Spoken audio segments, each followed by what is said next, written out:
is MLS becoming a selling league? And is this good for the league as far as its aspirations of wanting to be one of the top leagues in the world? We saw several players be sold for pretty high transfer fees this winter. And it's a trend that we've been seeing in MLS more recently, but this specific offseason, we've seen several high level fees for outgoing transfers. And we're going to talk about the players that were moved, what they sold for, and what this means for Major League Soccer. But before we get into that, make sure you like this video down below. Subscribe to the channel if you haven't already. We are less than 400 subscribers away from 6,000, and our goal is to hit that number by MLS opening day. With your help, I know we will do it. So make sure you subscribe if you haven't already and hit that little bell notification so you never miss any of my videos.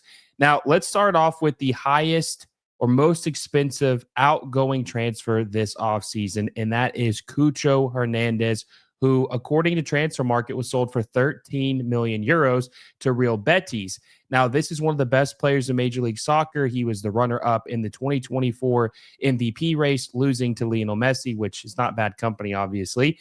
And they sold him to Real Betis for 13 million euros. That's a pretty low fee, in my opinion, because of how good he has been in MLS and for what we've seen other fees. But they are making deals. They sold him for more than what they bought him for, and they made a profit off of Cucho Hernandez. And because of the production he has had, he's been desirable. Other teams, other leagues wanted him, and they were able to give him a better opportunity than what he came from when he came to MLS in 2022. Now, the second player that was sold for also 13 million euros, but there's add-ons where it could be more, is Diego Gomez. Diego Gomez came to Inter Miami for around 2.75 million euros in the summer of 2023, and Inter Miami were able to flip him for 13 million euros to Brighton of the Premier League. This is just good business. I mean, they made over 10 million euros for Diego Gomez. He was able to ball out with Inter Miami, playing next to Messi, playing next to Suarez, playing next to Busquets. He was able to shine, get his market value up, and sell for a good fee. And we're going to run through a couple other players that sold for a decent fee. Facundo Torres went to Palmeiras for 11.5 million euros. Orlando City made money off of him in that transfer. Sebastian Driussi sold for 9.75 million euros to River Plate from Austin FC. That's a player that they're going to miss, but they were able to make money off of him.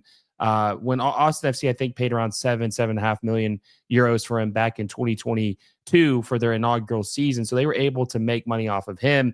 Alan Velasco, even though he's been injured, some people would say he's been inconsistent for FC Dallas, not living up to the DP status. All that money they spent on him when they sold Ricardo Pepi back in 2022, if I'm not mistaken. They sold him for 9.6 million euros to Boca Juniors this offseason. That's coming off of an injury. They were able to have to sell him for more than what they paid. And that's just good business. And also, this is a big one. Matty Bogusz, LAFC absolutely got him for a steal from Leeds United. I think it was like 1.5 million euros. They sell him for 8.5 million euros. The only thing that sucks about that is they sell him to Liga MX.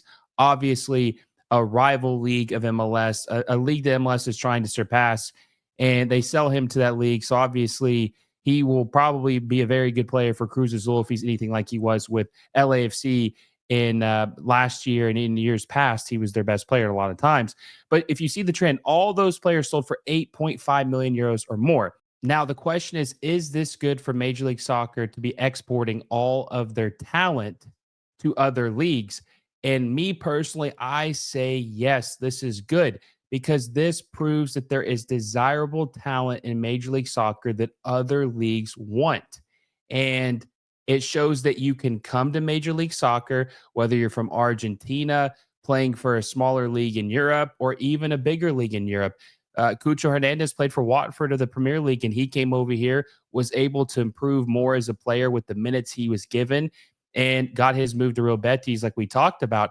But it proves that you can come to Major League Soccer, no matter what league you play in, and that you can develop and that you can go for more or be a better version of yourself that is desirable from or to other clubs, and they will have interest in buying you.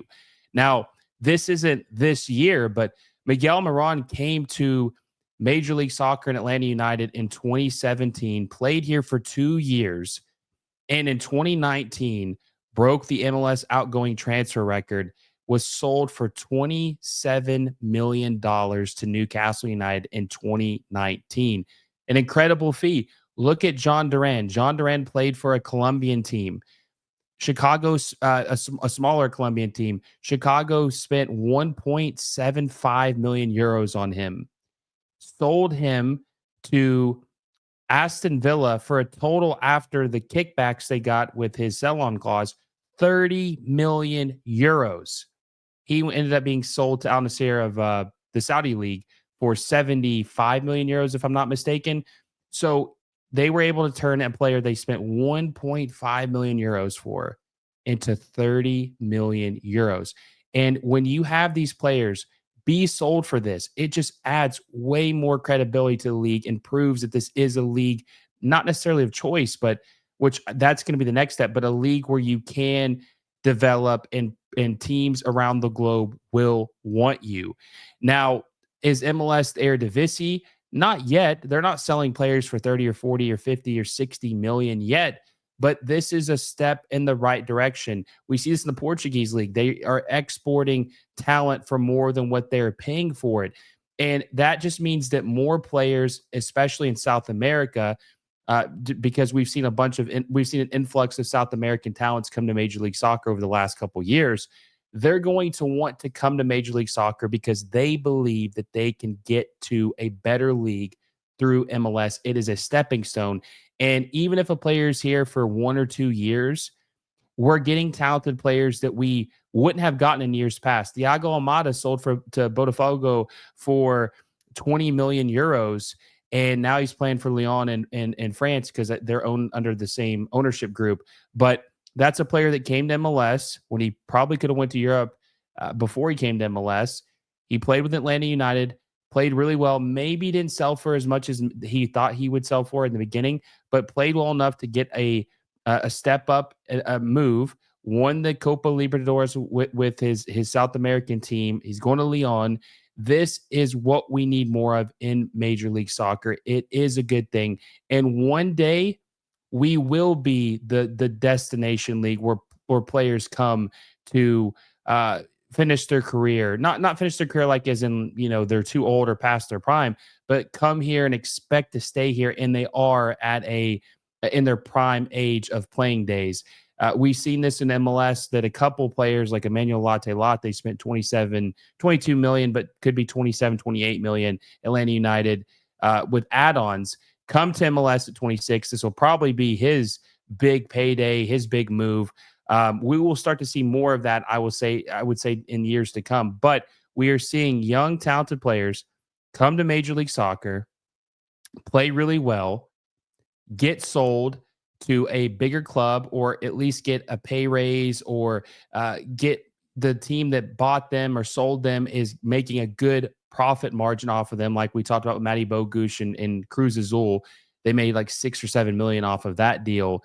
We're going to see more of that in Major League Soccer, and it is great for the league. I want to know what you guys think. Do you think that the league is, first of all, a selling league? And if it is that a good or bad thing for Major League Soccer? What do you guys think? How does the league reach its potential? Let me know in the comment section down below. Also, guys, if you enjoyed this video, make sure you give it a thumbs up, subscribe to the channel if you haven't already, and hit that little bell notification so you never miss a video. And until next time, guys, I will see you all soon.